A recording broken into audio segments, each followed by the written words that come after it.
در ملک خودمون در وطن خودمون یگان پرابلم نداریم. خدا را شکر کم هم باشه زتا بغمیم آزاد آرام زندگی کردیم. یگان کس ما را نمیگه که ها بچه ایتاکه یا که اوتاکه. خیلی ما کار میکنیم.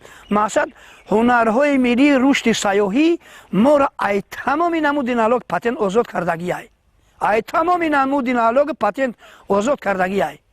اگر باید ما نالوگ پاتنت بستونیم من آزاد یگان تینا میسپارم. اینا مثال چیزی کار کردم بخت بکار میکنم مهنت بخت میکنم خدا را شکر یافته خورده استم.